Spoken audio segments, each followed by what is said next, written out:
হজ পালন করতে আপনাকে লাখ টাকা খরচ করে পবিত্র মক্কা মদিনায় যেতে হবে না। মাত্র কয়েক শত টাকা খরচ করে ঢাকার দোহারেই সেরে নিতে পারবেন তার তথাকথিত হজ ব্রত। আর যার নেতৃত্বে এই কাজটি হচ্ছে নাম ডাক্তার মতিউর রহমান ওরফে হজ বাবা।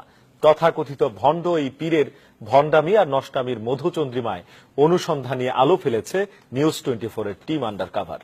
তাইমুর হাসান শুভর প্রতিবেদনে তার বিস্তারিত, ক্যামেরায় ছিলেন মুরাদ আক্তার। শুধু মক্কা শরীফেই নয়, এখন হজ হচ্ছে বাংলাদেশে। দোহারের জয়পাড়া নামক এলাকার নটাখোলা কাদেরিয়া পাক দরবার শরীফে হচ্ছে তথাকথিত এই হজের আয়োজন। কথিত পীর মতিউর রহমানের নেতৃত্বে ভণ্ড খাদেম ও ধর্মান্ধ মুরিদদের প্রয়াসে ১.৫ দশক ধরেই কাবা শরীফের প্রতিকৃতি বানিয়ে চলছে গোপনে হজব্রত। সম্প্রতি টিম আন্ডার কভারের অনুসন্ধানে উঠে আসে এমন চিত্র। লাব্বাইক আল্লাহুম্মা লাব্বাইক, লাব্বাইক লা শারীকা লাকা লাব্বাইক। প্রায় ১.৫ দশক আগে কথিত এই পীর ঢাকার দোহারে গড়ে তোলেন নিজ দরবার শরীফ। এখানেই তিনি নিজেকে কাদেরিয়া তরিকার পীর হিসাবে ঘোষণা দেন। এখানেই শেষ নয়, প্রতারণার মাধ্যমে নিজের আধ্যাত্মিকতার কথা ছড়িয়ে দিচ্ছেন খাদেমদের মাধ্যমে। আগে ৬ মাস থাকতো পানির মধ্যে, পানি থাকতো এখন সাগর যায়, সাগর যায়।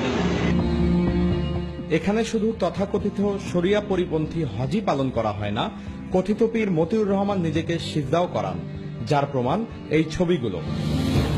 যদিও নিউজ 24 এর টিম আন্ডার কভারের কাছে মতিউর রহমানের ভণ্ডামির সব প্রমাণ রয়েছে, তবুও আনুষ্ঠানিক সাক্ষাৎকারে হজ ও সিজদার বিষয়গুলো অস্বীকার করেন তিনি। হজটা হয় না, হজের জন্য আমরা দোয়া করা হয়। এখানে হজের জন্য ওই টাইমটা আমরা সবাই বসে একত্রে বক্তরা দোয়া করা হয়।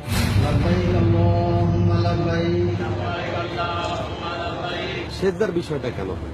সেজদা নিয়ে মানে সেজদা দিয়ে বায়াত নিতে হয় না, এটা মিথ্যা কথা। সেজদা নিয়ে বায়াত কে বলছে এটা? মতিউর রহমানের এ ধরনের কর্মকাণ্ডকে কুফরির সাথে তুলনা করলেন এই ইসলামী চিন্তাবিদ। তার মতে ধর্মকে পুঁজি করে এটা প্রতারণা ছাড়া আর কিছুই নয়। তার এটা তো হজ তো হবেই না, বরং তার এই ধরনের আকীদা কেউ যদি পোষণ করে, বিশ্বাস পোষণ করে, তাইলে এটা কুফরি হয়ে যাওয়ার খুবই সম্ভাবনা এবং কুফরি হয়ে যাবে এটা নিঃসন্দেহে। অবশ্যই সে একটা প্রতারক ছাড়া আর কিছুই না। তাইমুর হাসান শুভ, নিউজ 24, ঢাকা। হজ বাবা নামের ভণ্ড পীরের কাহিনী নিয়ে নিউজ 24 এর অনুসন্ধানী প্রতিবেদন টিম আন্ডারকভার প্রচারের পরপরই দোহারের ওই আস্তানায় অভিযান চালায় পুলিশ। এলাকাবাসী সহ বিভিন্ন মানুষ এ সময় সেখানে উপস্থিত ছিলেন। আস্তানা ভাঙচুর সহ পুরো আস্তানা তল্লাশি চালানোর পর পুলিশ তা সিলগালা করে দেয়। এ সময় স্থানীয় জনগণ স্লোগান দিয়ে ভণ্ড পীরের শাস্তির দাবি জানায়।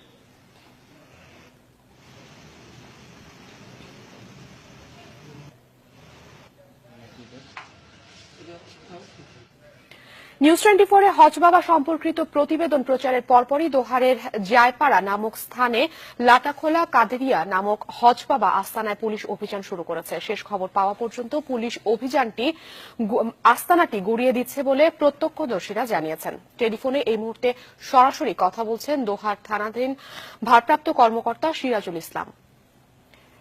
সিরাজুল, আমরা একটু জানতে চাচ্ছিলাম যে এই অভিযানের সর্বশেষ অবস্থা কি? আস্তানায় কি কি পেয়েছেন আপনারা? এইখানে আস্তানায় আমরা এখানে অভিযান চালাই, আমাদের ইউনো সাহেব ছিলেন। তো আস্তানার মধ্যে ঢুকে আমরা বিভিন্ন ধরনের ছবি পেয়েছি, তারপরে ভিজিটিং কার্ড, তারপরে কিছু সামগ্রী ছিল যেগুলো দিয়ে তিনি বিভিন্ন ধরনের ঔষধ এদিক সেদিক এগুলা রোগের চিকিৎসা করেন। তারপরে সাদা কিছু কাপড় চোপড় আমরা পেয়েছি। তারপরে অন্য যেসব সামগ্রী ছিল সবগুলোই আমরা জব্দ করেছি। জব্দ করার পরে আমরা ওখানে সিলগালা করে দিয়েছি।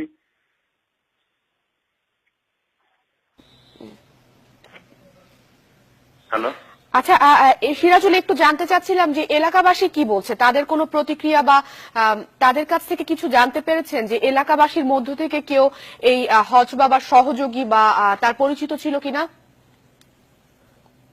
না না না, এলাকাবাসী এটাকে কখনো সাপোর্ট করে নাই। এরা আসছে এই ঘটনাটা দেখার পরে, যে আপনাদের চ্যানেল 24 প্রচার প্লাস পত্রিকায় খবরের পরে এখানে আসছে, আসার পরে তাদের কথা হয়েছে এবং আমরা যে আইনগত ভাবে যা যা করার সবকিছুই আমরা করব এই মর্মে তাদের সাথে কথা বললে তারা প্রশাসনকে শ্রদ্ধা জানিয়ে তারা বলছে ঠিক আছে, আমরা আপনাদের আইনকে শ্রদ্ধা করি, প্রশাসনকে শ্রদ্ধা করি, তো আপনারা আইনগতভাবে সব ধরনের সবকিছু করেন, আর এই ধরনের পীর বা ভণ্ড পীরের কোনো ধরনের কোনো অস্তিত্ব এখানে না থাকে।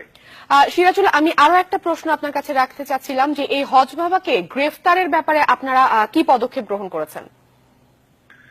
আমরা তাৎক্ষণিকভাবে এখানে অভিযান চালাই এই তাকে গ্রেফতার বা তার যদি কোনো সহযোগিতা গ্রেফতারের জন্য, কাউকে কিন্তু এখানে আমরা পাইনি। তবে আমরা তাদের সম্পর্কে তথ্য কালেকশন করতেছি এবং তাদের নাম ঠিকানা সবকিছু যাচাই করে আইনগত ব্যবস্থা নেওয়ার প্রক্রিয়াধীন আছে। সিরাজুল, আপনাকে অসংখ্য ধন্যবাদ।